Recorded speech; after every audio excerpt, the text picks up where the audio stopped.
Добрый день, дорогие друзья, или добрый вечер. Не знаю, когда появится это видео на канале, поскольку делаем мы его в записи.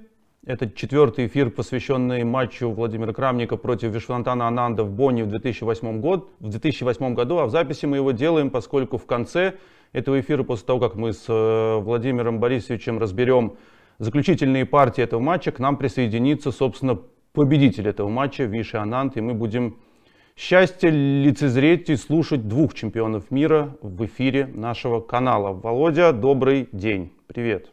Приветствую. Я думал, или ты интригу оставишь все-таки до конца. Ты так сразу выложил. Ну ладно, что ж делать. Наоборот. Да. Завлекать. Послушаем, видишь. То есть, ты наоборот, да, потому что ты понимаешь, что меня слушать никто не будет так долго, что просто останутся, чтобы Виши послушать. Не, знаешь, на YouTube важно, на YouTube якобы важно, чтобы смотрели ролик до конца. Поэтому мы как бы такую эту заначку, мост в конец нашего эфира. Мы закончили на 7-й партии, где, наверное, закончился какой-то вот этот самый сложный период этого матча, если так можно сказать. Он, наверное, весь был сложный. Но вот начиная с 5-й партии по 7-ю, такой ты как бы страдал, вот так скажем. Ну, я страдал, да, но, в принципе, весь матч, это правда. Ну, сложным, в принципе, он уже перестал для меня быть, потому что, как я вот говорил, уже отношение поменялось к этому. Я просто играл в шахматы, по большому счету, так сильно не готовился. И, ну, все-таки я, конечно же, имел где-то в подсознании сидела мысль, что если вдруг удастся там зацепить в одной партии, глядишь, какие-то шансы могут появиться.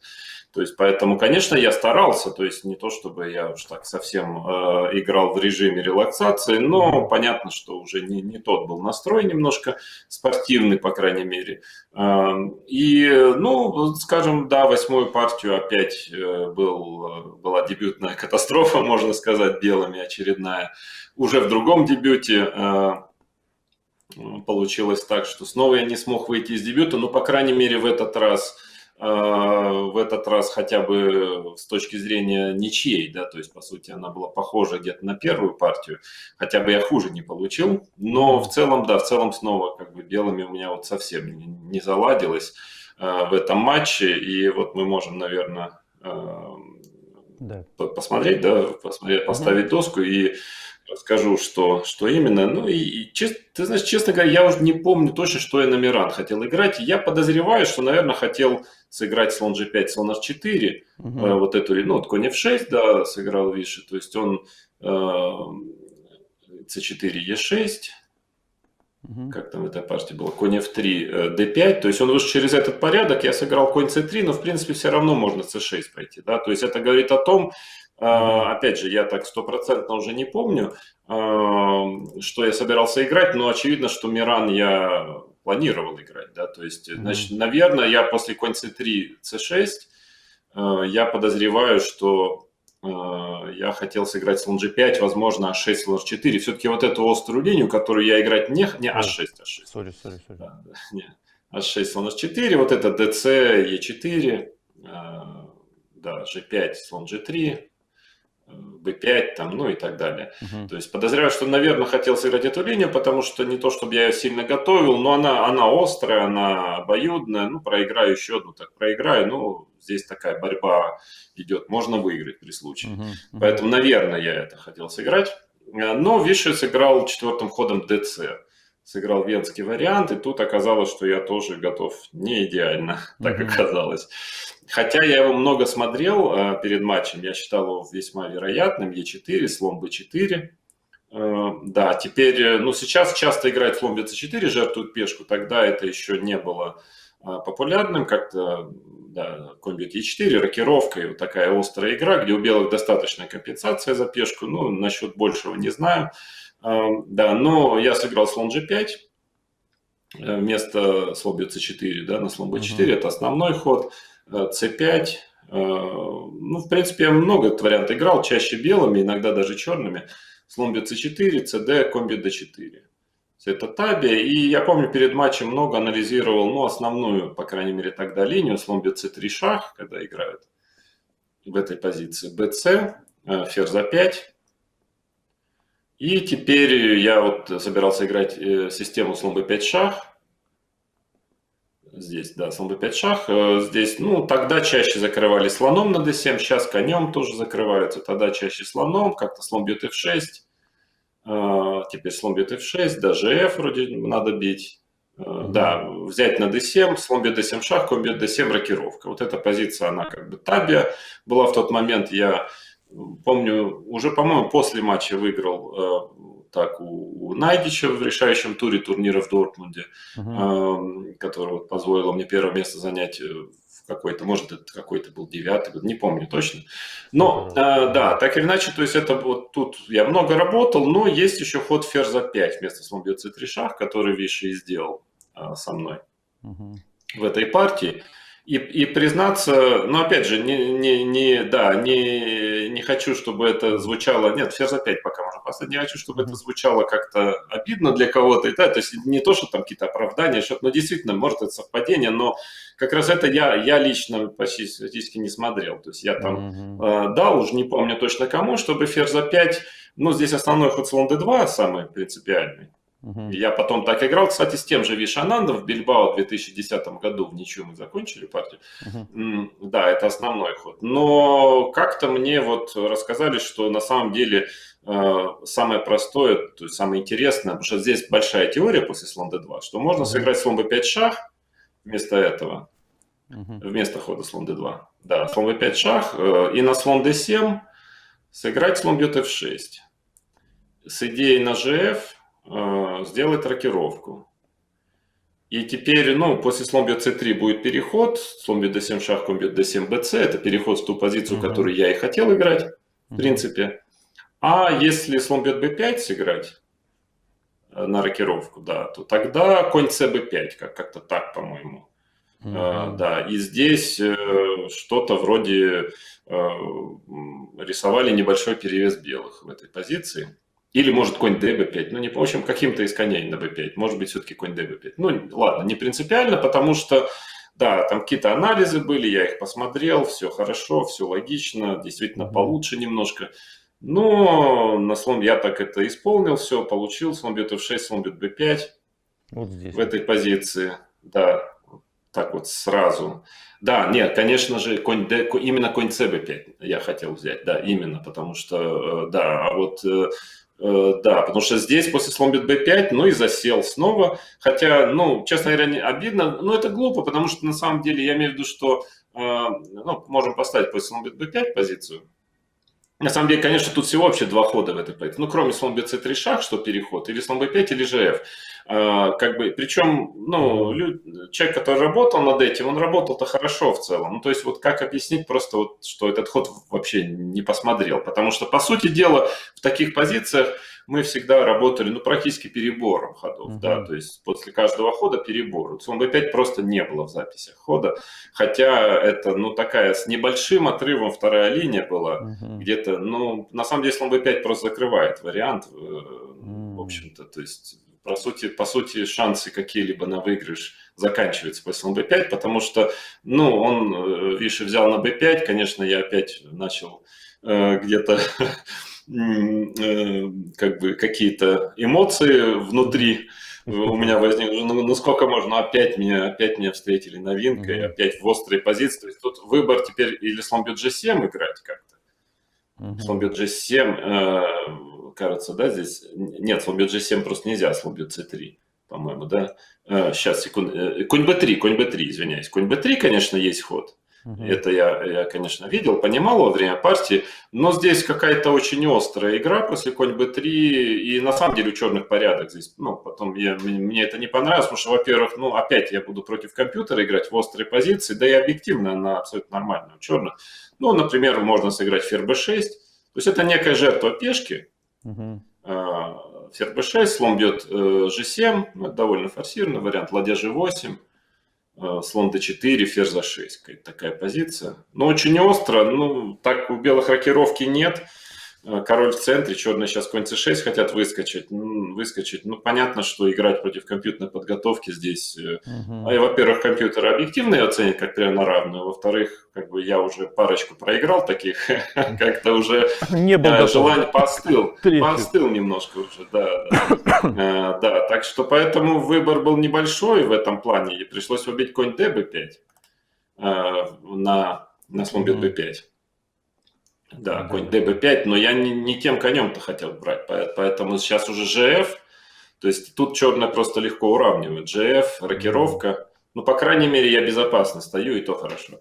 Конь c6, да, и тут как-то очень важно, что другой конь побил, и какая-то позиция вот, ну, совершенно пустая, тут она такая простая для игры черных, то есть, в принципе, я что-то пытался здесь дальше, ну, как-то А3 надо пойти поменяться, да, то есть у меня, по сути, проблему трудно поставить. То, что она равная, это понятно, перевес трудно в дебюте получить, но тут как-то даже какую-то проблему непонятно как поставить, потому что у черных игра простая, в общем, ни на копейку не хуже. Но я что-то пытался здесь сделать, ладья g8, как-то f4, да, f4 как-то пытался, ну, пытаюсь как-то на короля играть. Все-таки король у черных в центре, хотя у них, конечно, достаточно игры, активные фигуры, и король даже на e7 стоит вполне так себе прилично, поэтому объективно, ну, просто равная позиция. Но она еще не совсем симметрична, поэтому как-то я там пытался, ферзь e1, ферзь b6 шах, ладья f2, да, чтобы пешку защитить, ладья d3. Ну, не обязательный ход, можно просто h5 пойти. То есть вместо ладья пешку h продвинуть, h5, h4 тоже хороший план. Да, то есть ну, не на копейку черных, не хуже просто. Но ладья d3, да, ладья d3, как-то я начал ферзь e2, как-то так, ферзь d4, ладья e1. То есть я пытаюсь сгруппировать фигуры и что-то потом сделать, сам не знаю что, честно говоря, потому что, ну менять не хочу на d1, там все менять совсем ни одного шанса у белых. Хочу как-то оставить какие-то фигуры. Да, ладья e1, a6. Ну, Виши просто делает нормальные здравые ходы и, в принципе, да, просто нормально, если непонятно, что мне можно придумать здесь, я что-то пытался, но довольно тщетно. Поэтому король h1 даже в какой-то момент уже мог и похуже получить, потому что, конечно, по большому счету, объективно, наверное, надо просто ничего здесь делать. Да, вместо короля h1 был, правда, интересный ход конь a4, такой какой-то странный. Он был довольно интересным на самом деле. Ну, потому что брать коня нельзя из-за ферзь d3, а хочу конь c5, да. Неожиданно там как-то конь а4 любопытный ход, но, ну, вот, например, компьютер здесь такую оригинальную дает линию, как лучшую. Ладья h3 делает ход. Ну, логично, убирает ладью из-под боя, напал на коня, король h1, напал на ладью. И теперь, если ладья куда-нибудь по линии h уйдет, я, конечно, вернусь конем, ладья не там стоит, но неожиданно теперь уже снова ладья d3 он ходит. Потому что на конь c5 уже ферзь бьет c5 и на f2 ладья висит. Ну, в общем, да, то есть вот как-то так, это такое отдача темпа, и неожиданно окажется, все равно, наверное, сильнейший ход конь c3, что переходит партии. Но это такие, да, в принципе, мелкие нюансы, потому что, в общем-то, это как пытаться, можно сказать, воду из камня, да, выжечь, в принципе. Ну, пока король h1, видишь, и король f8. Он решил такой план провести, просто короля убрать туда. Хотя его можно, наверное, и в центре было оставить где-то на e7. Но он решил понадежнее. Понятно, что уже, в принципе, на удержание больше играл Виши. И из таких разных возможностей, а здесь несколько разных есть возможностей, они все примерно ведут к равной позиции, он выбирал самые такие попроще, да, то есть поспокойнее. Ладья ef1. Ну, как-то ладью защищают. Даже не знаю, что хочу. Может, где-то ладья f3, выменять ладью как-то, да, вот как-то так. Ладья g6. Неплохой ход, кстати, сделал Виши. Хотя, наверное, можно было ферзь e3 тоже сыграть, тоже, наверное, близко к равенству. Но ладья g6, в принципе, хороший ход. Хороший, да. Хотя немножко ладья стоит так странно, но нельзя забывать, что черные при случае могут и в контратаку перейти где-то. То есть черные хотят пойти король g7. Ну и опять же, главное, что вообще непонятен план как бы действий белых в этой позиции. Потому что на ладья f3, ладья d2 всегда. Ну, как-то я g3 пошел. Но это, кстати, уже немножко игра с огнем. g3. Наверное, объективно надо как-то ходить ладья d1, как-нибудь все менять и как-то делать ничью, потому что здесь, да, ну, игра с огнем, это громко сказано, конечно, но после g3, да, ладья бьет d1, приходится бить конем на d1, ну, конечно, о перевесе речи не идет, но хотя бы все-таки белые точно уравняют. Хотя, ну, я опять же говорю, что f5 может быть пойти здесь, я не знаю. Опять же, я говорю, что матчевая ситуация была такая, что мне, ну, как бы, ну, надо было пытаться не то чтобы играть на выигрыш, наверное, это громко сказано, но хотя бы поддерживать напряжение любой ценой, да, уже как бы пытаться не менять фигуры. Поэтому я сыграл g3. Ну и да, и Виши сыграл король g7. Наверное, я хотел сначала, чтобы король ушел на g7, только потом менять ладьи, чтобы ладью, потому что если сразу ладья d1, возможно, мне не нравилось, что будет размен, король через e7 перейдет, ладья g8, ладья d8. Ну, какие-то детали такие. Но на самом деле здесь компьютер пишет вместо король g7 f5 такой ход. Он даже маленький плюсик черным уже начинает давать. С идеей ef, и как-то оказывается, что у меня король немножко слабоват здесь. Но это все в пределах, конечно, ничьей, явно в пределах ничьей, но тем не менее f5, наверное, еще точнее было. Но такой ход, да, как-то отрывать пешки, я понимаю, что без надобности, непонятно зачем. Поэтому король g7, Виши просто пошел. То есть, да, беда белых в том, что у них особой игры нет. Я думаю, почему ладья g6 было сыграно, потому что белые где-то f5 могут пойти, если бы при ладье на g8. А здесь f5 уже не опасно, там ладья h6, всегда есть пешку f6 защищает. Я думаю, примерно как-то так, в этом была идея. Потому что кроме f5, по сути, у белых плана игры-то вообще нет в этой позиции. Поэтому, ну, пришлось таки мне пойти ладья d1. Да, разменялись на d1, конь d1. Ну, король h8. Ну, то есть черным пришлось, да, король h8 было сыграно. Теперь ладья g8 надо обратно возвращаться и ладья d8. То есть как бы немножко они темп теряют, поэтому я на g3 пошел. Но оказывается, что этот темп ничего не дает, конечно, совершенно. Конь c3. Сыграл ладья g8. Ну, вообще, как бы, да, такая какая-то позиция глухая, глухо совсем, непонятно что. Ну, король g2 пока делаю ход, да, ладья d8. Вот, теперь ну и как-то что... напал. Ну, напал, но да, все-таки у черных же линия D, у белых совсем игры нет. То есть, ну так я напал, конечно, на ничью в основном напал. То есть король G7. Я же могу и похуже получить. То есть линия D-то все-таки у него. То есть понятно, что я дал шах, попробовал еще E5 какой-то ход сделать. Ну так, да, ферзь 4 как-то. Как там, еще Е5 пошел. Но это уже, в общем-то, просто чтобы покуражиться, да, потому что никакой, да, F5 самое простое, и, ну, если я сейчас вечный шах не дам, просто хуже получу, у меня ферзь уже выключен. Ну, я еще не знаю, зачем ладья E2, то есть это какие-то отчаянные попытки не сразу зафиксировать ничью, но они длятся недолго, потому что вечный шаг давать надо, конечно. Иначе сейчас ладья d3. Ну, в общем, такая очень скучная проходная партия. Ну, в принципе, надо сказать, по этой ситуации в матче абсолютно катастрофическая. С той точки, конечно, ну, какой-то практически последний уже шанс сыграть на выигрыш, и ты вообще к 12-му ходу, в общем, практически всех шансов лишаешься. Да, конечно, это не добавило оптимизма, так сказать, но, тем не менее, что делать, да, я уже свыкся с тем, что, в принципе, да, полностью переигран в этом матче не только по игре, но и в подготовке вообще, то есть уже катастрофа полная, и как бы уже это спокойно так воспринял, да, что разыграв дебют, сделал один ход, и все, и по сути разошлись по домам, то есть я там что-то, так сказать, щеки надувал как мог, но... Я понимал с самого начала, что, в общем-то, все идет к ничьей. Но зато в следующей партии неожиданно у меня какие-то шансы появились. То есть тут надо сказать, что да, я черными играл, что к концу матча, ну что естественно, что и в моем, наверное, матче было с Каспаром, то есть все-таки Виша начал чуть-чуть где-то и уставать чуть-чуть, и где-то может нервничать, зажиматься. И в целом чуть-чуть его уровень игры подснизился, ну, как мы увидим вот в последних партиях. И тут уже, ну, вот как там, да, это известное есть изречение, что никогда не спорь с дураком, потому что он спустит тебя на твой уровень и переиграет за счет опыта, да? То есть я вот как-то его спустил на свой уровень игры к концу матча, и вот тут уже я развернулся, здесь я уже был героем, уже начал давить.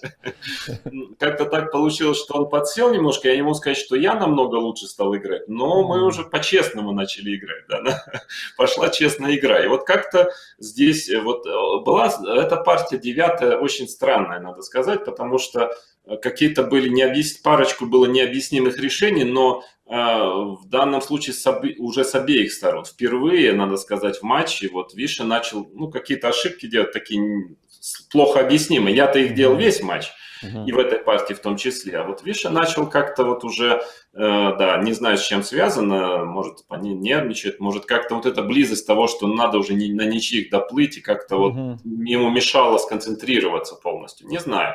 Но, тем не менее, вот эта партия, я совершенно ни с того ни с сего, в общем-то, давил, получил серьезные шансы на выигрыш, который абсолютно безумным каким-то решением полностью все сплавил, что называется, да, сам, по большому счету, да. Но партия такая была немножко рваная, значит, d4, конь f6.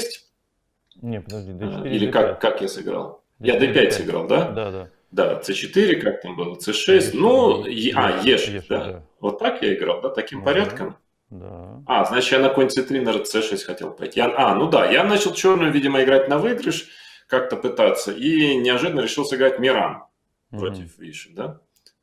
Просто его уже посмотреть. Да, посмотреть, если что применят, применит и примерит. Понятно, что я очень много работал над Мираном перед матчем за белых. Достаточно в целом был готов черными, но в этой ситуации, когда уже надо выигрывать, я понимаю, что в Миране, как я уже говорил со стороны белых, когда мы об этом говорили, что очень сложно вот как бы подавить без риска, да, вот я решил, что окей, сделает ничью, понятно, что может какую-то форсированную ничью сделать, если захочет, а если нет, тогда хоть может риск какой-то возникнет. Но надо сказать, что Виши не пытался сделать какую-то ничью. Опять же, может быть, было +2, может, была другая, +3, уж больно большой запас. Как бы, можно уже поиграть. В конце концов, проиграешь, и что страшного, да? То есть Виша играл нормальные шахматы, и достаточно агрессивно, на удивление для меня, эту партию разыграл дебют. Конь f3, конь f6, да, конь c3, c6, да, Миран. И вот он пошел на эту самую принципиальную линию. Очевидно тоже, что со стороны черных они много ее смотрели, были идеи за белых, видимо. Но тут как-то вот мне удалось не то чтобы опередить его, но как-то его сбить с подготовки в какой-то момент. Да, dc, вот то, e4, что g5. ты показывал. Да, но я говорю, я за белых это готовил. Думал играть, как бы это принципиально самая линия, самая опасная, но тут пешка лишняя у черных. Конечно, теории очень много. Как там, слон e2, да, Виши, по-моему, сыграл. Слон b7. Да, слон b7. Сейчас, конечно, опять же, появились еще миллион компьютерных партий, совсем уже стало тяжело здесь что-то, очень много новых идей. Тогда вообще это была свежая позиция, достаточно свежая. Много можно было придумывать. И опять же, я говорю, компьютеры еще были не настолько сильны, поэтому там я помню, что вот один из немногих вариантов дебютной теории на тот момент был, когда можно было реально опровергать вот оценки компьютера. И не раз это было, когда просто вот находишь новинку, и вот компьютер обваливается в какой-то момент. Сейчас уже, конечно, это не так. Да, и вот здесь обычно слон b7 я сыграл. Да, и здесь вот я сам, кстати, играл с Виши в Мексике h4, кажется, если мне не изменяет память. Там есть такой вариант h4, g4, конь e5, такой очень острый. Или, может, я что-то путаю. Нет, наверное, я путаю. Это есть такой вариант, но я играл рокировку здесь. Рокировку. И потом, кстати, несколько партий так играл. Рокировка, конь bd7, конь bd7, конь e5. Вот это была такая основная принципиальная линия. И вот здесь, по-моему, h5 есть один ход, который, может, я ошибаюсь, мне кажется, Виши так и играл со мной. Это надо вспомнить. А есть ход слон g7, который было очень много партий слон g7, да, и я сам тоже играл белыми, черными, там, конь bd7, слон d6, как теория. Но вот, например, как одна из вещей, которые хочу показать, что тогда еще можно было что-то находить. Вот здесь я получил от Топалова Виконзея, не помню в каком году, может даже в 2008. я получил комбит F7 здесь, да. Да, ну это Такую знаменитая новинку партия, тогда. да. Да, тогда это была новинка. И за доской с этим комбит F7, сейчас уже это, в общем-то, один из основных и опасных ходов. То есть тогда компьютер оценил там -2 сразу. Но на самом деле не понимал, что белых долгосрочная атака очень сильная. Король бьет F7, E5. Да, и там конь уходит на d5, видимо, там конь e4 или на e8, может, конь e4. Белые просто медленно атакуют, а сейчас даже берут просто на d5. В общем, короче говоря, партию ту я проиграл, потому что она отчасти по сценарию третьей и пятой партии проходила, то есть какой-то момент, скажем, потраченного времени было у меня где-то 1:50 против 5 минут, и я, в принципе, боролся неплохо, но все-таки проиграл. Да, то есть я к тому, что были еще идеи в этом варианте, безусловно. Да и сейчас еще остаются, но, конечно, уже намного меньше. Да, а Виши сыграл конь bd7, ферзь c2, это такая боковая, да, вот ферзь c2 он сыграл, такая была линия, считалась она не опасной из-за конь bd7, как я и сыграл, ладья d1. То есть, как я понимаю, идея черных, что если там как-то слон g7 пойдут черные, то там можно слон d6 получить, да, то есть белые не торопятся коня на e5 ставить. Соответственно, да, и в принципе считалось, что это нехорошо из-за коня h5 хода. Ну, не слон g7, да, вот, а из-за хода коня h5. И считал, что ферзь c2 ладья d1 неправильная расстановка. Я начал думать, когда это получил, в общем-то, задумался, и я понял, что на коня h5, наверное, d5 заготовлено, скорее всего. То есть конь h5 считалось, по сути, опровержением этого. Но тут d5, и я начал что-то считать, что-то все так непросто. И действительно, потом это стало очень популярным после матча уже. Конь h5 в основном. d5 кое-как, там вроде бы черные ничью какую-то нашли, длинную в каких-то сложных форсированных вариантах с большим трудом. Но как бы, да, интуиция меня не подвела, что лучше сюда не соваться. Я думал, получил бы четвертую еще, возможно. Да, и я думал, ну, какой-то ход бы сделать какой-нибудь, который он не смотрел здесь. И ходов не так много разумных. Я решил пойти слон b4, так продумав, насколько я помню, минут 20. Решил, потому что я помнил, анализируя эти позиции, просто по своему ощущению, что не такой плохой ход этот, как кажется. Потому что он выглядит, ну, я в разных ситуациях, вот в этом варианте, он выглядит нелепо, потому что, ну, слона же такого мощного чернопольного отдавать на c3 вроде как не будешь. Но почему-то там на a3 часто слон a5 можно пойти. Почему-то оказывалось, что он не так плохо там стоит.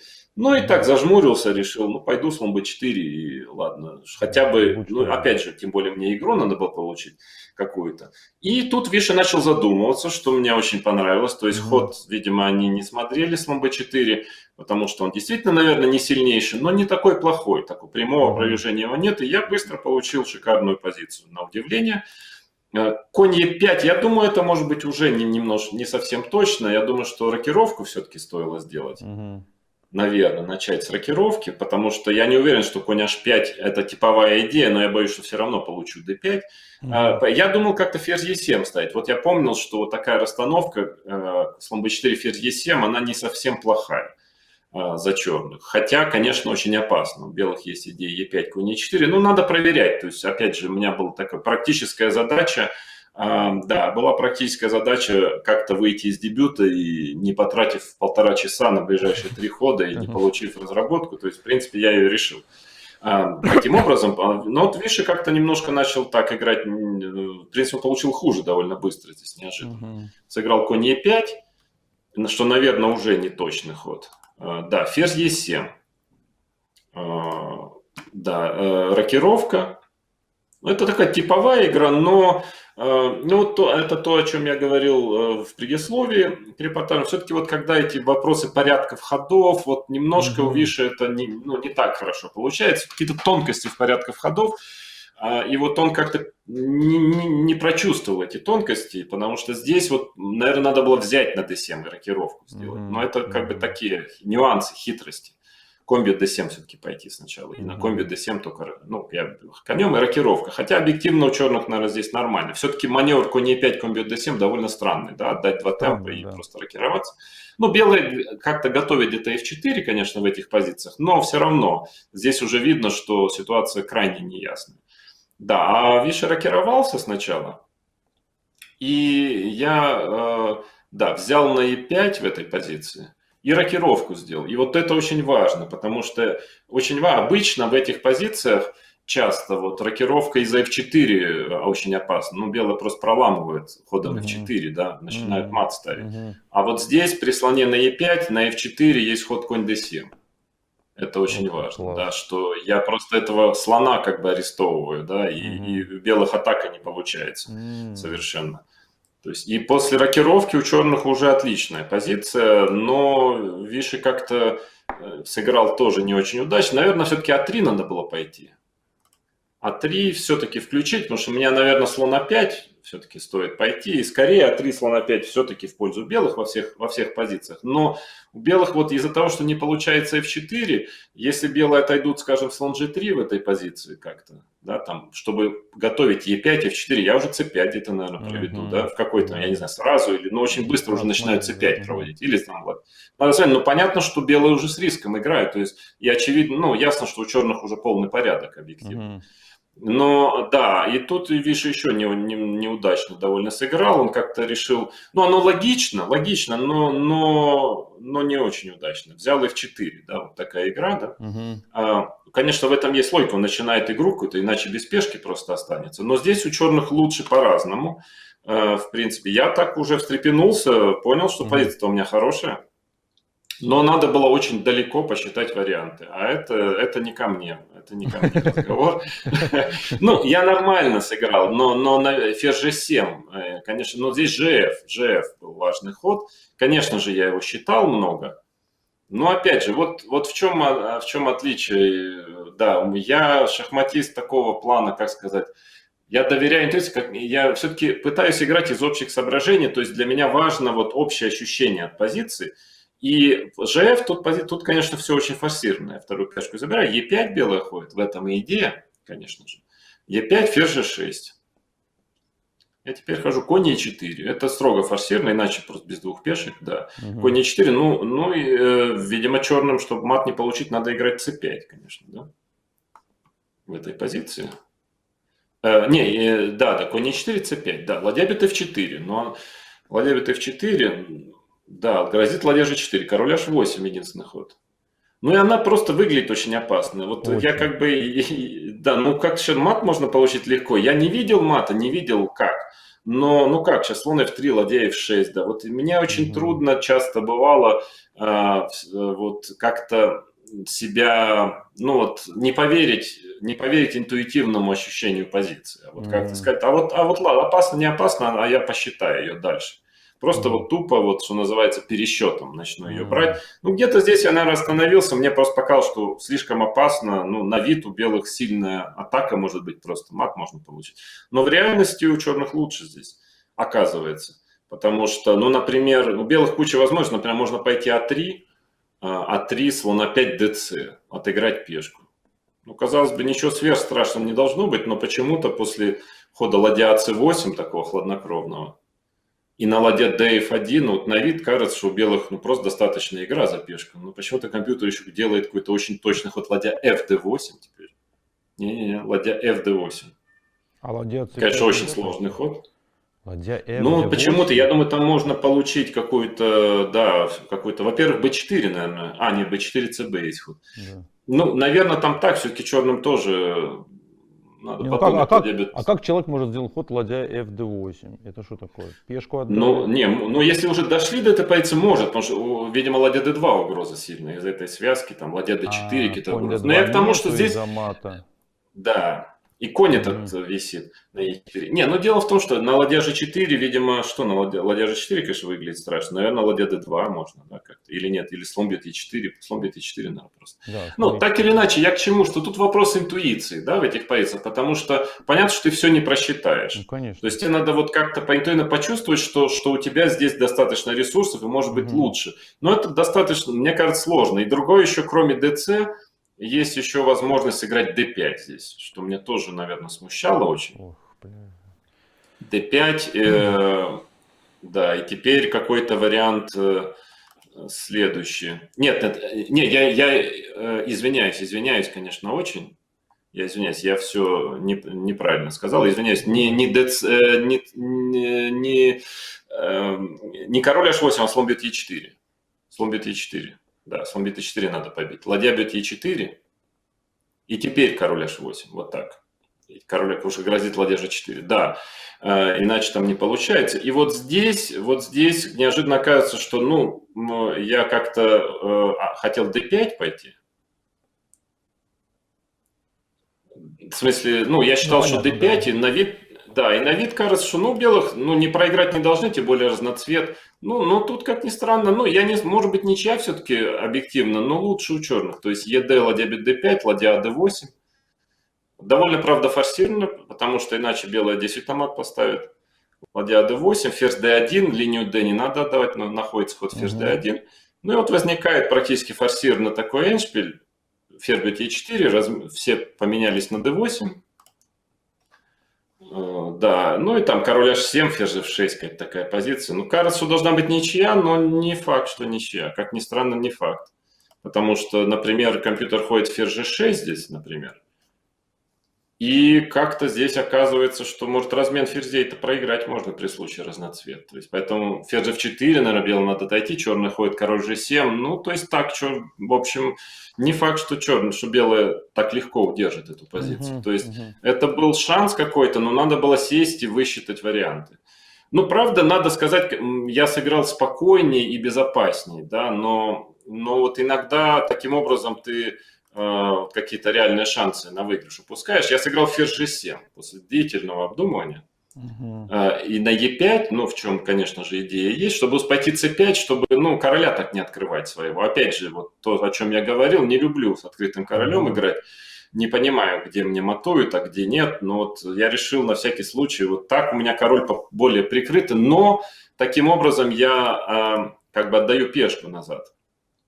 Конь бьет b5. Ну, это довольно, правда, форсировано, cd. Да, но опять же, вот опять я не досчитал, немножко не досчитал, потому что, ну, это безопасно совершенно, и может быть не в этой ситуации, если было не -3, это было очень разумное решение, потому что здесь черный без всякого риска играет вообще, но в той ситуации, наверное, надо было напрячься и жестко высчитывать. Наверное, я думаю, что у меня к тому моменту еще, ко всему прочему, и вера немножко потерялась в расчет Да, я хотел варианта. сказать, что как после Честно таких, говоря, я думаю, что я просто уже боялся. Да, я просто уже боялся, вот как-то подсознательно уже хотел сыграть без риска понадежнее, потому что боялся просчитаться, получить мат снова. То есть, наверное, уже и вера потерялась. Но она, кстати, потерялась-то правильно, по делу, в общем-то, потому что непонятно с чего ей было не потеряться. Не, ну а Да, что ты получал по дебюту бомбой, сидел 1,5 часа, думал, потом там в жутком цейтноте допускал, по сути, там одну ошибку, после которой все заканчивал. Вот, собственно, все партии, они, ну, кроме шестой, которую он просто не провел очень тонко, как бы, а третья и пятая, они же как под копирку просто две партии. Да, ну вот я подозревал, что я могу эту же также сыграть, хотя уже понятно было, что другой сценарий совсем, по крайней мере, Виши играет уже сам, и позиция у меня хорошая, и, ну, опять же, да, все вместе, да, это же всегда, эта психология, понять сложно, что там у тебя в подсознании находится, но какие-то вещи, да, ты же подсознательно делаешь, вроде бы надо играть на выигрыш, надо, у тебя шанс какой-то появился там, да, надо высчитать вариант там, но где-то на подсознании сидит, что вот сейчас просчитаюсь, да, и лучше поспокойнее. Ну, вот, в общем, так или иначе, но это, правда, объективно нормальное решение, тоже черные сохраняют некоторые преимущества. Ферзь бьет c4, довольно прямая игра. Ферзь бьет c4, a5. Да. Ну, тут у черных просто два слона, и у них шикарнейшая, ну, игра, компенсации, как минимум, даже если белые на d4 заберут. Но, опять же, очень все-таки форсированная идет игра. Король h1. Ну, король h1, вот я как-то, признаться, не... Ну, я ожидал комби d4 хода. Такой ход король h1, ну, он, конечно, логичный, но немножко такой абстрактный. Я ожидал комби d4, на вот это рассчитывал. Комби d4, gf, конь f3, как-то так. И тогда вот была идея пойти ладья c8, ферзь бьет f4, ладья c2, вот как-то врываться ладьей по второй.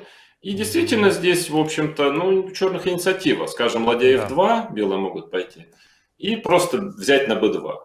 Ну, лучше у черных. Слон c5, конь d4 есть ход. Я вот На смотрю, слон c5 как еще там. конь d4 можно, да. Но ладья b2, черные отыграли пешку, у них два шикарных слона и, А да, вот ладья вместо слон e2, тут, c5. тут нет ладья e2? Я Слон... возьму просто на e2. Конь. Вроде все защищено, все защищено. Ладья Да. e2, ладья... Ладьей возьму. ладьей, правильно, да. Да, Слон все d4, защищено. ладья d4. Мгм. Да, четко все. Ну, можно, наверное, здесь побить на b2, ну или заход до Ну да. этого. Ну, так или иначе, здесь черные, безусловно, давят и неприятно белым, и неприятно Да, очень. да, неприятно. Поэтому, да, вот я, наверное, как-то на это рассчитывал. И Но король Виши h1. сыграл король h1, что, видимо, хороший ход. То есть он Не хочет буду. на ладья c8 взять уже ферзем на d4. Да, и здесь... Ну вот здесь получилось, что, да, первая моя такая странная ошибка, я сам не понял. Ну как, ладья c8 я сыграл, это нормальный ход. Угу. Ладья c8, ферзь бьет d4. И здесь надо было, конечно, слон c5 Слон ходить. c5, ну То есть проще. тут вот в этой Да. партии какие-то были не совсем понятные ошибки, потому что, ну, мне казалось, что здесь, конечно, очень близко к ничьей. Я помню отлично, что я долго здесь думал, выбирал. Но то, что я выбрал, в принципе, вообще сразу ничья. Поэтому, если бы Виши правильно сыграл. Поэтому я не совсем понимаю, в чем была идея, так сказать, моей игры. Потому что здесь, ну, здесь позиция возникает форсированно, ну, так или иначе, практически куда бы ферзь не отошел, ну, пусть на А4. Да, он отходит. Белые играют GF, то есть за счет того, что висит мат на G2, слон F3 надо ходить. Разменялись на F3, взял на E5. Ферзем. Ферзь бьет E5. Ну, белым надо отыграть как-то пешку. Ферзь бьет F4. И за счет слабого короля мне надо менять ферзей все-таки, иначе мат получу. Ферзь бьет F4, ладья бьет F4. Но этот эндшпиль довольно неприятный все-таки. Довольно неприятно. Мне как-то казалось, что ну уж как-нибудь там ничью сделают белые. Все-таки по 4 пешки всего. Но у меня слон сильнее коня, пешка Е проходная. И в принципе еще ничью делать и делать здесь. То есть так компьютер, например, оценивает ее как там 0,7 за черных. То есть 0,6. То есть не 0,7, так все 0,7. Ну просто. это все-таки уже Да, не так все можно просто. играть, Да, можно жить. ладья fd8, например. Но это, правда, не означает, что это не ничья, да, но все-таки. Конечно. Ладья df1, например, как-то f5. Ладья df1, f5. Ну, мне кажется, так мало материала, что уж как-нибудь там соскочит. И, наверное, соскочил бы действительно как-нибудь. Но все-таки здесь еще мучиться надо. Ну вот мне показалось, что этого мало. Опять же, с той точки зрения, что мне надо же как бы на выигрыш играть. Но так как я сыграл, это вообще не на выигрыш, ни на что, честно говоря. Потому что GF я сыграл, слон F3, слон H6. Я хотел вот как-то сохранить... Интригу. разноцвет, отобрать пешку на e5, как-то вот так сыграть. И тут тоже я, вот тут видишь, вот начал ошибаться тоже в этой партии. Вот странное решение, потому что я помню, когда я так сыграл, и я начал сидеть и думал, а что я вообще на ферзь b6 собираюсь делать. И слабо понимал, что я имею в виду на ферзь b6, потому что идея в том, что слон бьет b5, ферзь бьет b5, ладья c5, и, видимо, когда я так играл, я здесь остановился за счет того, что, ну, отбираю пешку на e5. Но тут ферзь a4, видимо, такой ход неожиданный. Ну, как неожиданный, несложный, но просто как-то странно, да, что ферзь на a4 как-то хорошо может стоять. И просто проблема черных в том, что пешку обратно отбирает, потому что на ферзь бьет e5, a3 ловится слон. Нет полей. Просто слон ловится, да, нет полей. Поэтому приходится играть ладья бьет e5, похоже. И тогда белый ходит a3. Ну и отбирают пешку на f4, скажем, слон там e7 или слон c5, ну пусть слон e7, ферзь бьет f4. Ну, черный, кстати, еще чуть-чуть поприятнее все равно здесь, все равно поприятнее, но, конечно, это, по сути дела, ничья. То есть, я очень странно, вот я начал, готовясь к эфиру эту партию, смотрите, я не понял, почему я это сделал, не понял, почему Виши так не сыграл. То есть очень все странно, потому что это ход, ну, форсированный вариант. Потому что Виши сыграл А4. Видимо, мы уже как-то вот я как-то все-таки его опустил на свой уровень все-таки, да, потому что это несложно совсем. Потому что вместо этого Виши получил ту же самую позицию, только без пешки. То есть он пошел, я логики в этом не вижу, потому что ладья c5, конечно, ферзь f4, ладья e5. И здесь, ну, может быть, надо было, точнее было бы сыграть хотя бы слон e4. Виши просто b3 пошел, ну, то есть отдал пешку и вот начал играть эту же позицию, только без пешки. И она, как ни странно, она, на самом деле, компьютер всего лишь там 0,5 черным дает. У черных здоровая лишняя пешка, но проблема в чем? Я-то считал, что, ну да, здесь просто поровну их. Да. Да, то есть, хотя тоже она там не сильно двигается, пешка Б, то есть нельзя сказать, что это такая уж там важная пешка, но все-таки пешка. Здесь я думал так изначально, что у черных хорошие шансы на выигрыш здесь. Ну, все-таки здоровая пешка просто. Да? И слон неплохо на b4 закреплен. Но потом я начал по ним думать об этой позиции, как бы понял суть ее, которая заключается в том, что мне очень сложно пешки надвигать. То есть, ну как-то же мне выигрывать-то надо эту позицию. А как мне, я как только начинаю надвигать пешку, у меня король ослабляется. Да? Белые просто по сути стоят и ждут. Но все равно должно быть лучше, конечно, пешка все-таки. Да? Но компьютер, вот я говорю, 0,5, 0,6 всего оценивает. То есть не таким большим перевесом считает. Слон Е4, но на этом приключения не закончили, правда. Слон Е4, ну план черных как-то пытаться, потому что Виши боится за пешку Б3, наверное, да, то есть может быть, ну, хочет слона на С2 или на С4 куда-то перевести, защитить пешку. Слон С3 это важный ход, не дать слона на С4 перевести, да, потому что на пешку висит, поэтому слон С2 пока приходится ходить. Слон Е5. Ферзь F2, слон B8. Ну, я мастерю, что называется, атаку, да, хочу ладья H5, ладья G5, то есть я пытаюсь атаковать. Да, ферзь F3, поэтому сыграно от ладья H5 защищается. Да, усиливать все равно сложно позицию, но вот ладья C5, как-то заход, я успеваю по темпам ладью на C3 прогнать. Ну, да, все это очень логично, слон D3, ладья C3, G3. Ну, что-то, да, ну, взять на b3 из-за слона 7 шаг не могу, поэтому король h8 напал на взятие. Ой, сейчас я просто для мамы покажу, так сказать. Да, G3, да. король h8. Да, король h8, да. Ну, в принципе, у черных, белых позиций на вид кажется очень опасно. Ферзь b7 как-то приходится ходить, иначе просто не понятно, как пешку защищать. Ну, как ни странно, я не знаю, очень странно по мне, потому что пешка вроде здоровая лишняя пешка, но компьютер считает, что практически невозможно ничего сделать белыми, черными здесь, в этой позиции, потому что он хочет слон c4, ладья d7, какую-то контр-игру организовать, и непонятно, как белым вообще усиливать эту позицию, по большому-то счету. Поэтому f5 я пошел, ну, вроде как-то надо, да, f5. Потому что если размен ферзей, я как-то короля пододвигаю на f6, там, ну, может быть, как-то что-то хотя бы. Что, наверное, ну, можно было поменять ферзей, но Виши просто ферзь b6 сыграл. Да, но здесь мы начали уже немножко так поджимать время, начало нас обоих. Я думаю, что минут по 5 у нас, наверное, оставалось, может быть. На 6 ходов. Да, не так уж много. Но ферзь e5. Здесь какая-то еще ферзь e5, да. Но здесь, видишь, грубо довольно ошибся. Да, защитил ферзь d5 шаг, пригрозил. То есть тут, конечно, счетная достаточно. Да, ферзь b7 это, ну как грубо, опять же, не так уж грубо, потому что на самом деле была тактика очень сильная. Была очень сильная тактика, слон бьет f5. Такой удар был неожиданный, который компьютер показывает и говорит, что здесь ничья по слон бьет f5. Ну, EF, потому что EF... Да, ЕФ, ну и здесь и ладья F1 должен говорить, что ничья. Ну и ферзь бьет А6 шах, наверное, самое простое. Король G8, ферзь G6 шах. Ну или вечный шах, или ферзь G7 надо ходить. Да, так-то, конечно, вечный шах, поэтому ферзь G7 вместо короля H8. Момент. Да, ферзь G7 и ферзь G6 шах. И дело в том, что на ферзь F7 он меняется на F7, видимо, это то, что мы оба не пропустили. И теперь, ну, да, и на ладья бьет F7 надо бить, ладья D8 шах, и он с шахами собирает все пешки. Ладья F8 разменялся, взял на F5, взял на A5, успевает собрать все пешки, да.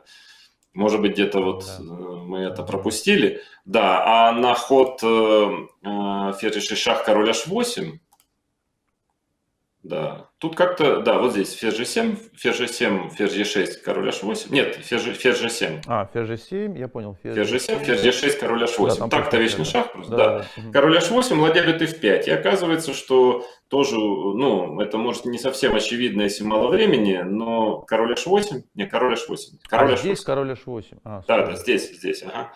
Король H8, ладья бьет F5. Какие-то шахи на B7 есть, но компьютер четко оценит, что здесь ничья. Ну, опять же, да, нельзя сказать, что это грубо, но все-таки такой слон f5 неожиданный удар достаточно.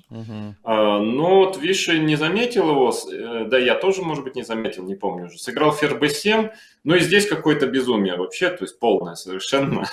Потому что я хорошо помню, что у меня было ощущение, что вот очень важный момент. У меня минут 5, и я почти все их потратил. Я понял, ну позиция такая, что если что-то найдется, я понял, что, конечно, я считал ход ладья g8 здесь.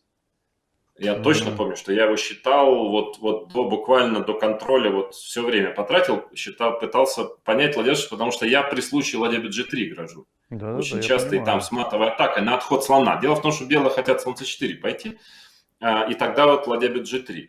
И вот сейчас, ну, тут, конечно, тактические такие штучки, потому что ладья f1, нет, другой ладьей на g3. Другой? Ладьей c на g3, иначе да. тут по первой, да? Иначе по 8 меня просят, Да, да. по 8. То есть здесь просто матую, а g ферзь бьет g3 и просто мат ставлю, да. Потому что грозит мат на h2, на h4 там просто мат.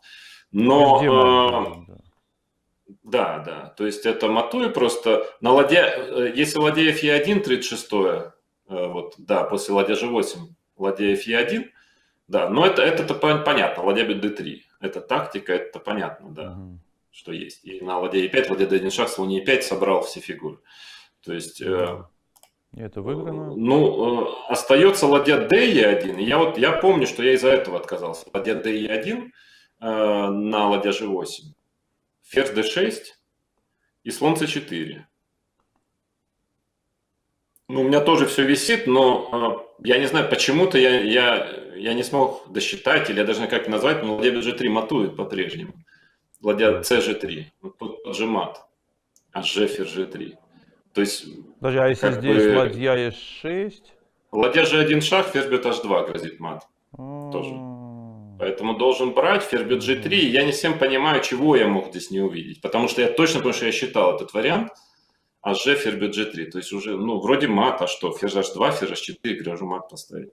То есть я вот начал тоже думать, я потом после партии пришел, тоже по компьютеру посмотрел, ну да, конечно, я помню, считал ладья g8, у меня минуты 4 потратил.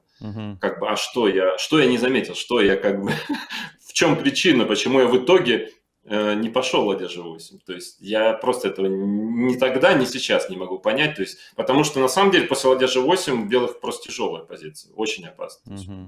Компьютер больше единицы дает черным и считает, что надо ладья f3 уже играть, там под все связки становиться, чтобы просто мат не получить. Ну и здесь, в общем, ну уже такая пешка более чем здоровая. Тут еще я добавляю ход ладья g7, еще добавляю. Ферзь b6 и ладья d7 еще все перевязываю тут. После чего белые как-то король g2 и просто вот стоят и пытаются сразу не проиграть. Каким-то чудом пытаются не проиграть сразу.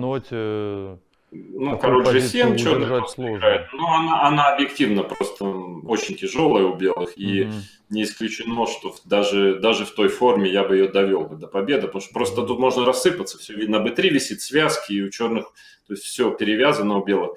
Ну, то есть очень обидно. И главное, ну, если я не видел бы идеи ладья g8, ладья g3, я бы как бы это можно было понять. Можно ее земнуть, потому что она такая, но я ее видел. И просто вот объяснения нет этому, да. Ну, все равно, конечно, матч бы проиграл, но думаю, что шансы были очень хорошие выиграть эту партию все-таки.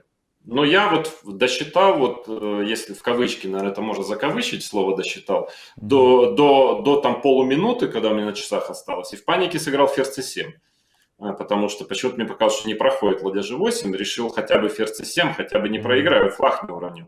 Ну, ферзь c7, слон c7, слон c4... Да, и, возможно, я еще вот в АПХ земнул, что я хотел пойти А4, что ладья d7 есть ход. Я даже знаю, что я земнул, потому что здесь просто ничья. Здесь ничья, просто ладья e8, ладья d7.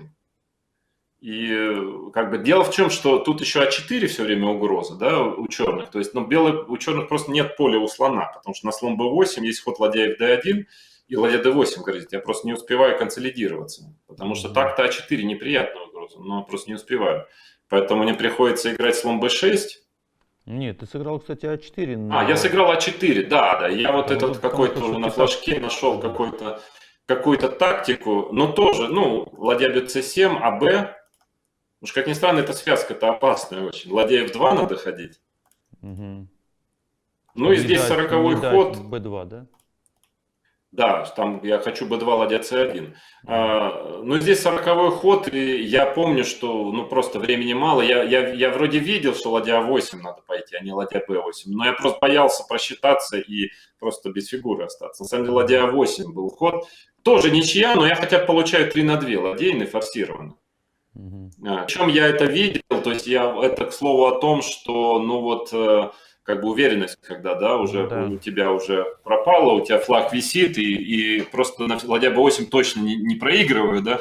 Ладья a8, ну, получается довольно форсированный вариант, король g2, ладья a2, А, это на где? ладья a8. Не, ладья А, a8 на ладья именно, да. А8. Ага. a8, Король да. G2, ладья А2. Король g2, как-то ладья a2, в этом вся идея, да. И тут белым вроде нет ничего лучшего, им не удается как-то сохранить там на связке.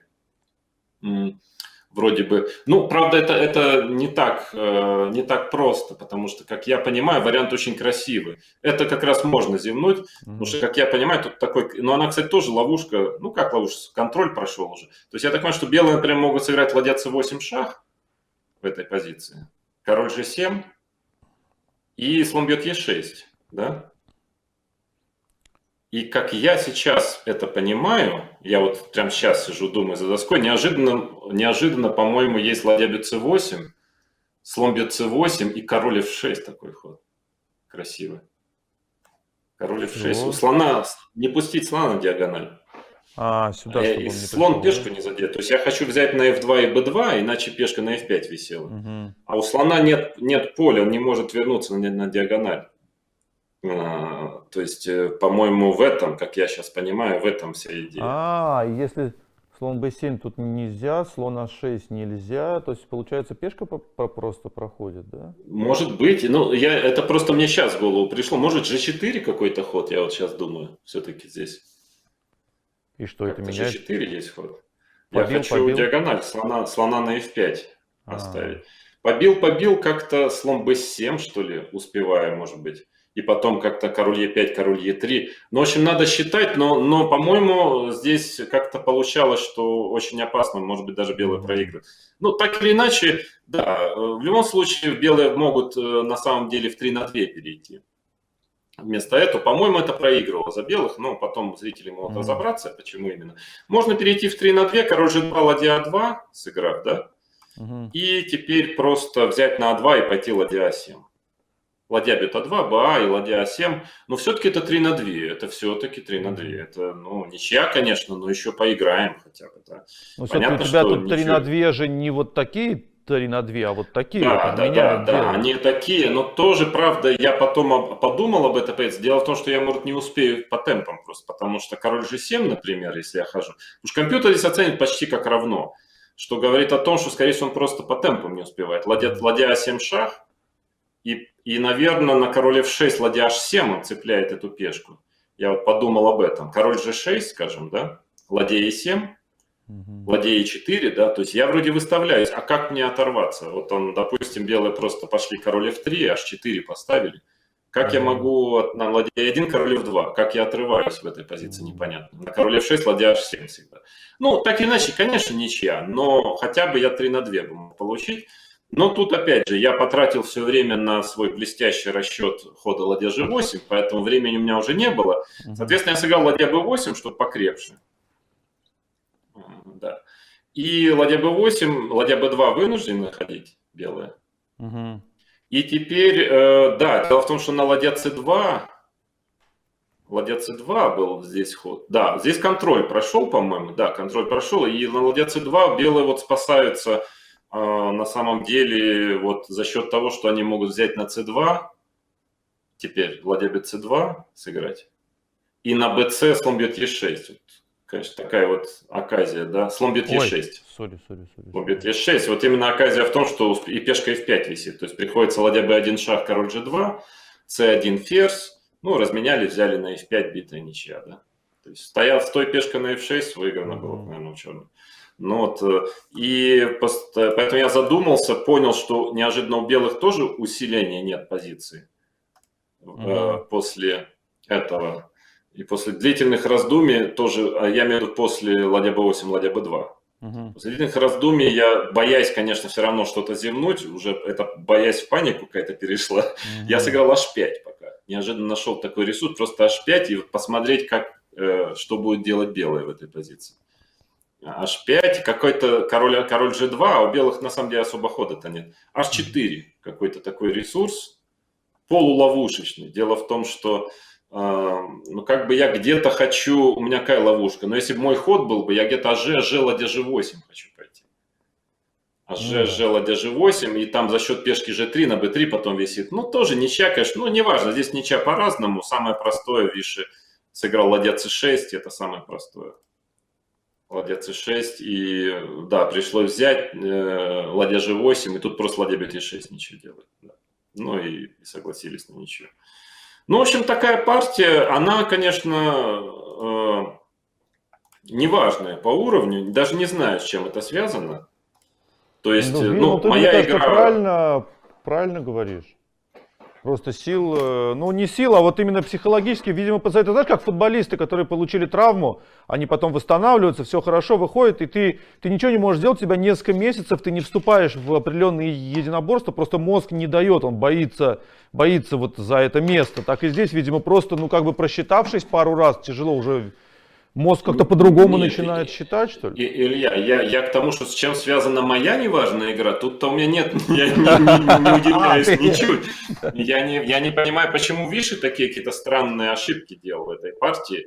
Потому что позиция тоже ему по силе, он любит такие какие-то вот, когда крутеж, идет ферзь, и там ладьи бегают, но почему-то он какие-то очень странные ошибки делал. И да, то есть, соответственно, как бы я-то на своем уровне провел этот поединок примерно, но он ниже. Но, тем не менее, она такая интересная была, конечно. Ну, я даже не расстроился после партии, хотя я, конечно, понимал, что все-таки выиграю я эту партию, у меня 2 белые из 3 последняя. Как-то вдруг немножечко какой-то вот просвет легкий наступал. жим-жим мог начаться такой. Да, потому что все-таки 2 белые еще. Хотя надо сказать, что мои белые были пока что в матче хуже черных, но получал я позиции хуже, чем черными, но все-таки, да. Ну, а так, ну, честно, не сильно расстроился. Хотя бы я впервые за матч, я давил, наконец. Да, я, наконец, мог выиграть реально начал приближаться к тому, чтобы выиграть партию. Это уже по всему тому, как шел матч, это уже было, надо сказать, достижением. Ну и в следующее я вообще какое-то чудо сотворил, просто, я считаю. В 10-й партии. Да, это уже чудо, потому что мне, забегая вперед, зрителям скажу, что мне даже выиграть удалось партию. Вот это уж чего я не ожидал, потому что, в принципе, эта партия последней должна была быть, да, потому что я 12 партий всего, я 3 очка отстаю, то есть, по большому счету, я пришел на нее, как, скорее всего, на последнюю партию. К моему счастью, видимо, Виши тоже. Да, поэтому он как-то очень так пытался, уже очень хотел ничью сделать, как форсированно. И что-то просчитался. Да, я сыграл уже конь c3. Кстати, этот вариант я особо не готовил к матчу. Я уже так, что-нибудь сыграть. Конь f3 какой-то, да. Виши чаще играл b6. Здесь он сыграл вариант с c5 и пошел на длинную такую линию, которая, в принципе, наверное, держится. Она была очень популярной тогда. И, кстати, до сих пор довольно важная линия. Вариант g3. Мне казалось, что вот там у меня какая-то полуидея была, что, ну, по крайней мере, вот этот тип игры, вот тот, который я и хотел получить с Вижи, вот, ну, вот сейчас можно пробежаться по этим ходам теоретическим дальше. CD, там как такой d4, вот это все теория, слон g2, d5, ферзь CD, как там ферзь b3, ферзь a5, все это теория, да, основной, по сути, вариант теоретически.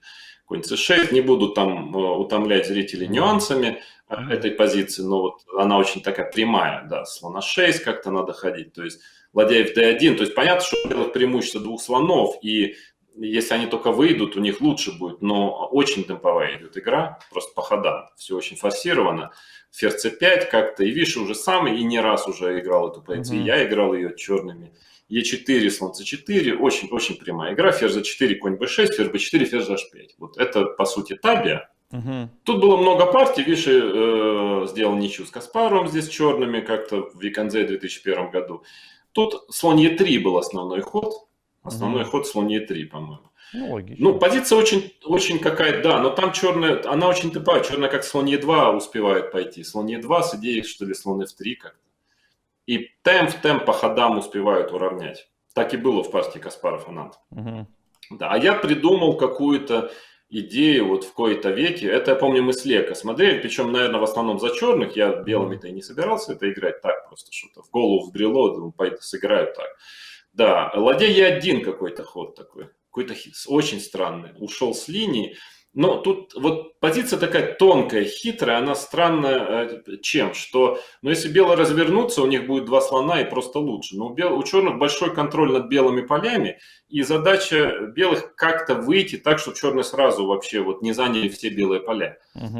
Поэтому ладья Е1, идея, главная хода ладья Е1, как я понимаю, в том, что на слон Е2, то есть это одна из основных идей черных, слон Е2, слон F3, поменять одного слона. А здесь на ход слон Е2, я заблаговременно как бы, ну вот можно поставить слон Е2, я как бы заблаговременно увел ладью с D1, и теперь H3 у меня есть ход. Теперь важный ход H3 есть. И на слон F3 не успевают черные поменять, потому что G4. Слон F3, G4. Ну и вообще G4 грозит.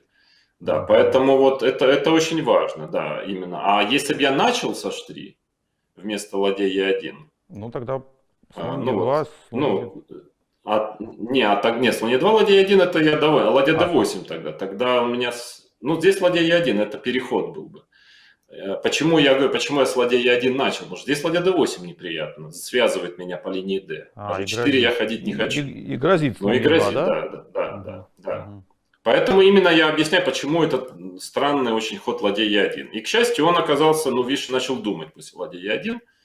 То есть, да. И, ну, в принципе, правда, компьютеры сейчас уже вообще говорят, что равенство не одним путем у черных. Но все-таки она тонкая позиция, то есть можно получить хуже.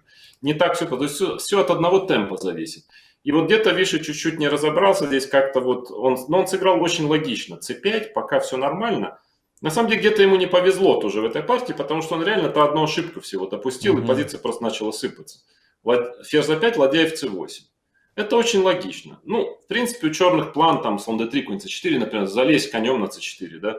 Единственная проблема, то есть слоны-то мои, у меня два слона, но они не такие активные. Единственная проблема вот этого, в основном ферзя на h5, он немножко в ауте, да, то есть... Ну, такая, да, игра, то есть непонятная. Да? У белых есть свои преимущества в виде двух слонов, у черных свои в виде там белых полей.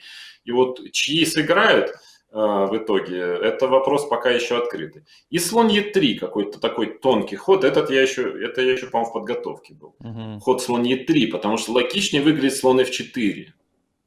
Пойти. Обычно всегда ставили слон на F4 в этих позициях, но почему-то теперь уже Е5, по-моему, мне не нравилось, что у черных есть ход Е5, кажется, в этой позиции. Слон Е3, то есть так вроде бы я ферзя отключил с H5 и напал на перс C5, но тут как-то слон Е6 находится ход. По-моему, вот это мне не нравилось. Слон Е6. То есть у слона появляется поле Е6, нет, слон Е6, не D3. Слушай, сорян. Слон Е6, да. И, ну и на слон c5 как-то конь c4 успевает, а так конь на c4 забегает как-то. Ну там, ну, такая позиция, очень все по темпам. А если слон f1 на слон Е6, слон f1, что поле, тогда как-то слон h3 появляется ход какой-то. Вот опять как-то меняет. То есть, но я говорю, что такая очень такая тонкая, очень тонкая игра. И вот это немножко, ну, как бы, все-таки не Виши игра. Вот когда вот нюансы, порядки ходов, он любит как-то по концепции играть, он любит вот, а вот эти все какие-то танцы слонами, это немножко его, хотя и он из Индии, но танцы слонами немножко не его игра, да, все-таки. Поэтому вот здесь где-то он не разобрался. Но я сыграл поэтому слон Е3. Не буду утомлять зрителей как бы вариантами, тут столько хитрости, тонкости в этой позиции, потому что идея в том, что слон Е2 самый логичный ход здесь. И теперь вы будете смеяться, но слон F4. Именно теперь. То есть я как бы вызвал слона на Е2, потому что теперь уже на Е5, вот в случае Е5 он сразу на Е6 не переходит. Ну, слон Е3 так и было в партии, и он должен темп потерять на то, чтобы перейти на Е6. То есть, ну, это очень хитро, тонко и странно. Наверное, на слон f4 Виши надо было как-то, ну, возможно, сыграть как-то слон d3, например, может быть. Но я говорю, очень такая позиция хитрая. Но e5 пока еще не почему он ошибка. так стремится на e6? Он же может с g4 прийти на... но он темп потерял. Все, я понял, где. Темп, да, там какой-то темп, он может быть, все-таки здесь я, наверное, на c5 просто заберу. Да. Тут все очень так точно нужно по темпам.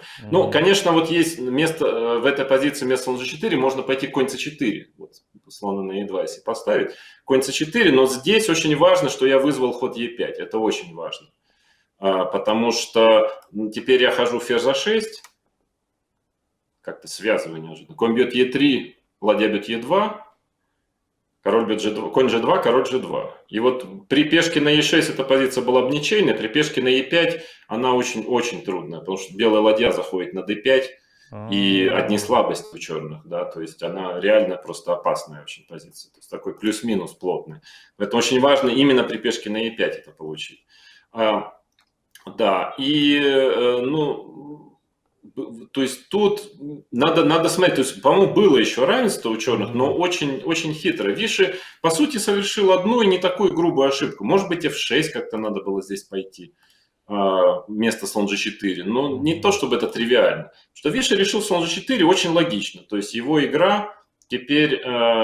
Да, по-моему, брать на c5 по-прежнему, нет, брать на c5 я вру, потому что по-прежнему как-то там что-то не получается. Наверное, на слон бьет c5, я думаю, конь c4, да, и скажем, да, и потом конь d2, конь f3, у черных очень сильная атака просто, можно мат получить. Да, в этом вся проблема.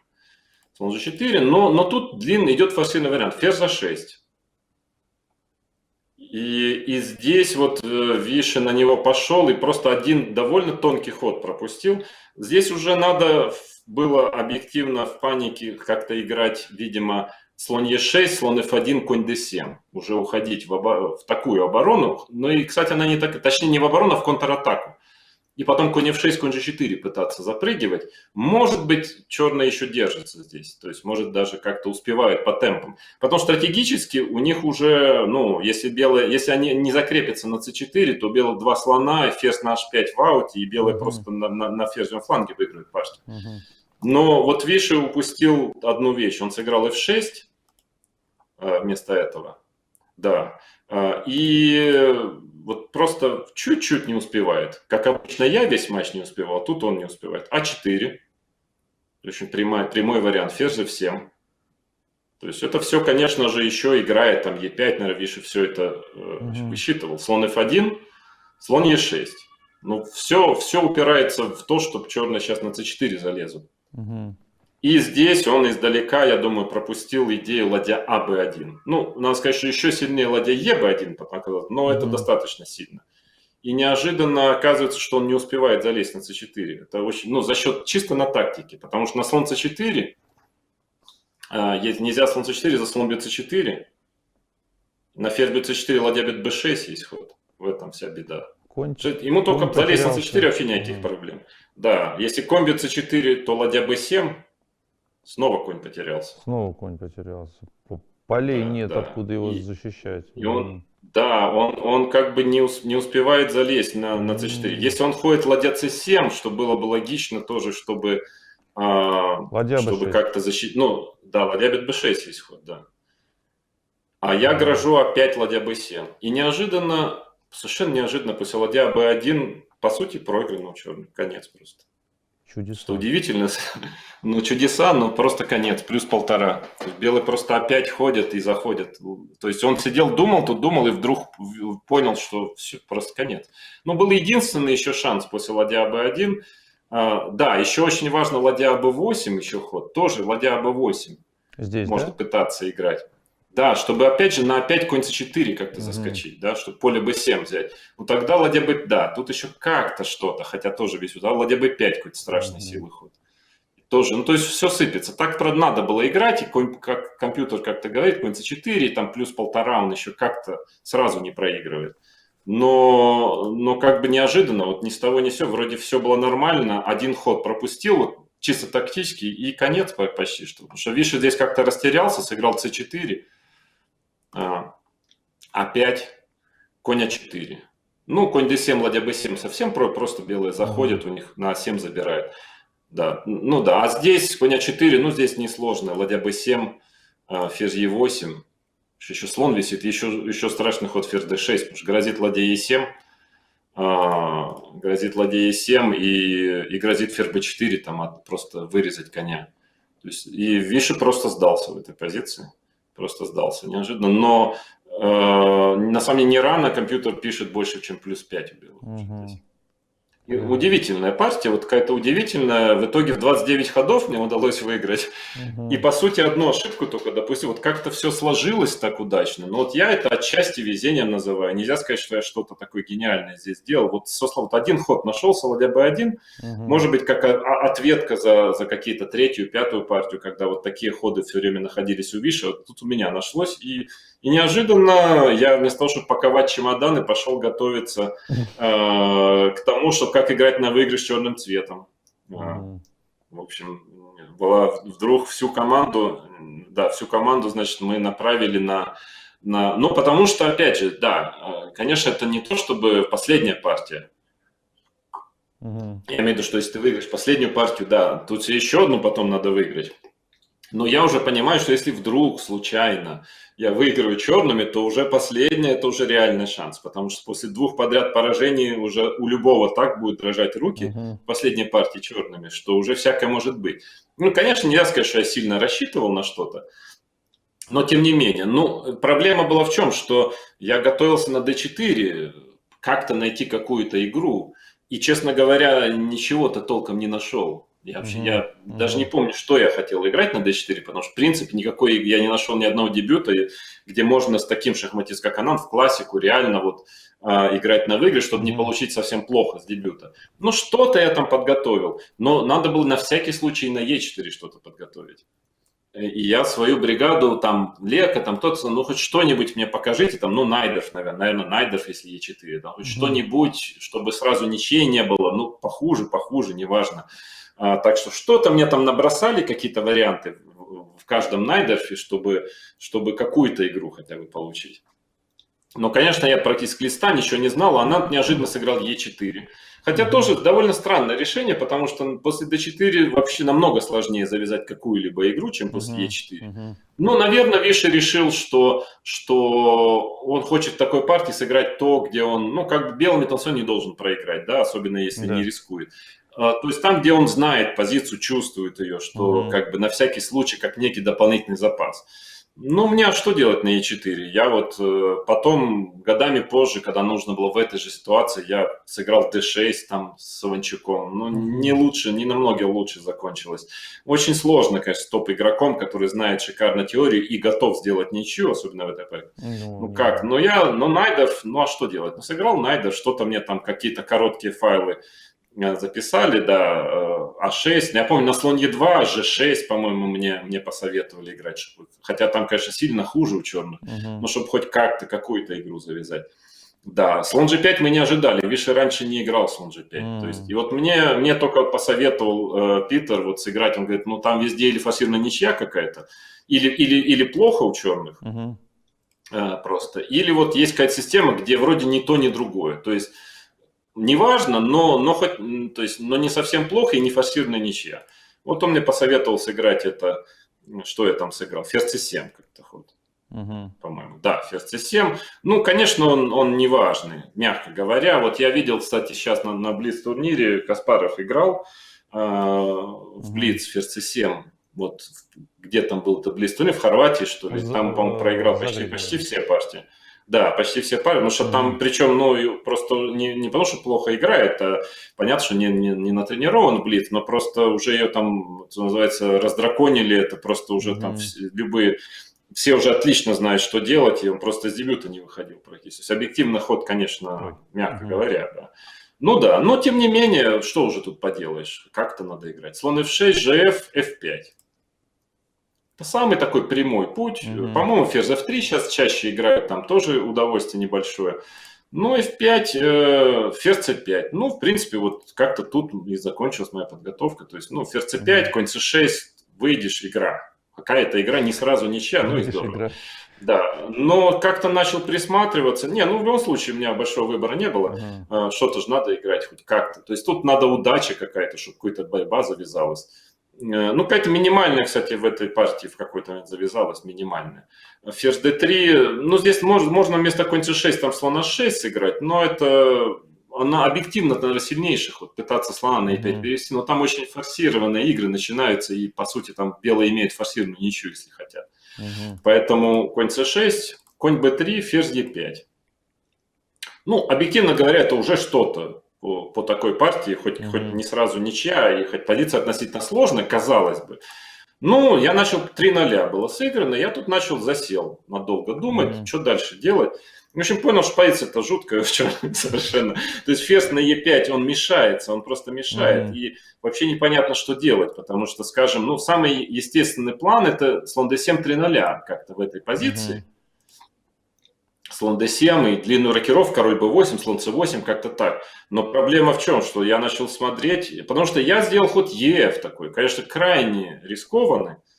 И его осуждали многие потом в прессе, что ну что ж, совсем не чувствуешь позицию, да, как можно такие позиции ехать. Ну, я могу сказать, что все-таки, ну, не настолько я плохо понимаю шахматы, потому что сейчас это первая линия компьютера. И это не потому, что ход хороший, а потому что другие, ну, совсем. Я вот начал смотреть, ну, хорошо, слон d7 вот я играю. Слон d7. Ну, белых, здесь компьютер просто +1 дает уже белыми. То есть король b1, то есть просто считает, что позиция черная плохая. И вот в этом-то проблема была, почему ef пошел, потому что я что-то начал смотреть, а что делать там? Длинная рокировка, но это план обычный, да, черных. Ну, длинная рокировка, и здесь, ну, во-первых, просто ферзь f3, например, там король b8, слон c4, например, вот играет компьютер здесь, и ни много ни мало дает там единицу здесь белыми. Большой перевес уже такой. Просто единицу, потому что на самом деле у черных вообще никакой нет игры, и все пешки начинают там опадать. Там ферзь на e5 где-то попадает под удары, там где-то под тактику. Да, то есть, ну, он просто единицу дает белыми здесь. Но это еще ладно, что это еще не самое было плохое. Мне больше не нравился ход на 3-0 конь а4. Я имею в виду слон d7, если пойти. Слон d7, да, конь а4.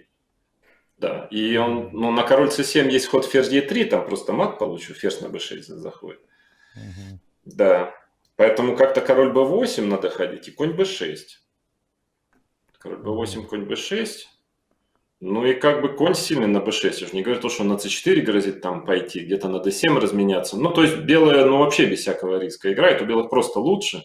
Без малейшего риска просто. То есть, ну, совершенно неприемлемо это с точки зрения. А что приемлемо? Ну, вот я думал, и ef побил.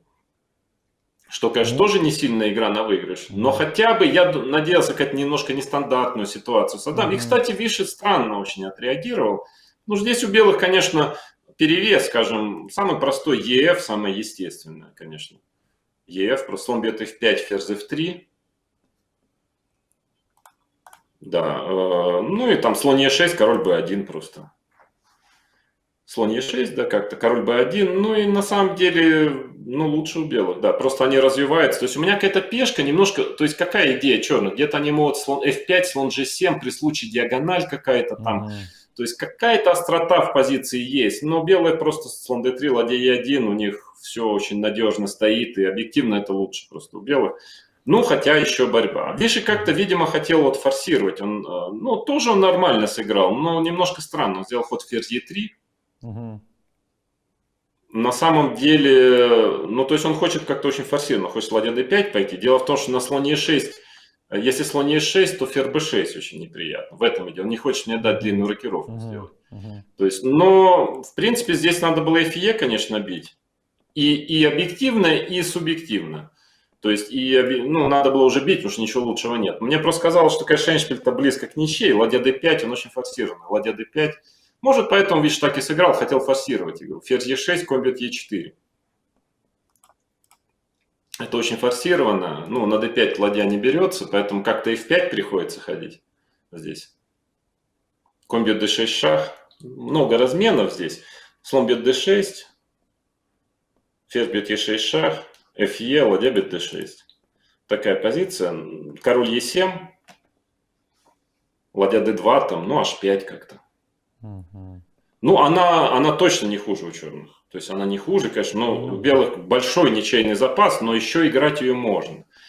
Ну, то есть за неимением лучшего надо было уже идти сюда и пытаться что-то, да, выжать что-то из камня. Но я понимал, что, конечно, вряд ли удастся. Я решил слон G7 все-таки сыграть, но объективно здесь просто лучше у черных. Даже не лучше, а здесь тоже шансов-то никаких нет реальных на выигрыш. Слон G7, ладья D5, ферзь E7, ферзь G3. Довольно форсировано все. Ладья G8 какой-то ход надо делать. Ферзь H4, по-моему, сыграл Виши. F4. Не, ферзь F4. Ферзь H4 было еще сильнее, просто перевес давал. Но он, в принципе, он хотел, ну, понятно, хочет попроще, да, то есть хочет форсировать. Но действительно здесь шансов мало каких-то на что-то, но все равно объяснить не могу. Опять же, следующее решение. Fe я побил, это нормально. Конь бьет E4. Да, ну тут уже, ну понятно, что слон Е6 надо ходить, понятно, что это, то есть, ну, ладья D1 как-то на слоне Е6. И король F8. Это вынужден это делать, на самом деле. Ферзь бьет D6, ну, это эндшпиль равный совершенно, ну, и пытаться что-то там. Ну, конечно, ферзь бьет D6 не единственный ход, конь G3 у белых сильная компенсация, но ферзь бьет D6, там ладья D8 как-то поменялись на E7, ладья D1, не, ну ферзь D6 может ладья D8 точнее пойти, после слон E6, да? Да, вот здесь ладья D8, ферзь E7, D8, да, ферзь E7, король E7, ну, ладья E1, ну, равный эндшпиль, но еще какие-то два слона, какая-то, ну, правда, да, правда, конечно, ничья. То есть, ну, в любом случае лучше ничья, чем просто пешку отдавать. То есть я, ну, хотя, опять же, да, тут что судить. Я уже куда-то уже метнул просто на удачу. Здесь F5 пошел. Но я даже не знаю, что я зевнул. Конь бьет D6 шах, король F8. Но это единственная идея, чтобы ферзей хоть не поменять. Таким образом, да. Но, правда, нельзя сказать, что это безумно сложно тут что-то. Потому что конь бьет C8. Я как-то рассчитывал на то, что, скажем, c3, например, белые пойдут в этой позиции. Ну, чтобы диагональ там ферзь f6 не было. И как-то слон e5 хотел, ферзь f6 шах, ладья g7. Вот оставить ферзей, конь c8, ладья c8. Тут еще какая-то острота сохраняется в позиции, потому что все-таки белый король тоже немножко такой, да, черный король g8 пойдут. Ну, такая острота. Ну, хоть что-то, хоть что-то. Но белые просто конь бьет c8 могут пойти. Что он и сделал, видишь? Да, что он и сделал, да. Да, конь бьет c8, ладья c8 и король b1. Я его, видимо, недооценил ход или зевнул почему-то. Может, я думал, что как-то слон c4 такие что. Как-то и вдруг неожиданно оказывается, что... Ну, точнее, не то, чтобы неожиданно, логично, что ну совсем нет идеи у черных. Там не получается тактически всякие конь b4, как-то там не срастается. Ты шах дал. Игра с конь b4. А да, шах и конь c1 все защищено, и это я не могу использовать диагональ. То есть сейчас белые просто разовьются и выиграют. Поэтому ну, пришлось там как-то конь Е7. Ну, или, может, ферзь d2 издалека пропустить. Ну, приходится менять ферзей и просто переходить в худший эндшпиль. Нет уже выбора. И, ну, я несколько ходов еще сделал. И, в общем-то, просто в худшей позиции. Когда уже понятно было, что... Да, там дальше вот что было, довольно форсировано все. Все. Ну, понятно, что черные... Нет. Все, да? Да, ну просто черная в глухой борьбе за ничью после ладья F3 находится. Просто в тяжелой борьбе за ничью. И без единого шанса выиграть я предложил ничью. Ну, как бы... конечно, я бы этого не сделал бы не в такой партии, потому что у меня хуже. Но здесь это, по сути, как сдача матча. Поэтому Виши тут же согласился. И вот так матч закончился.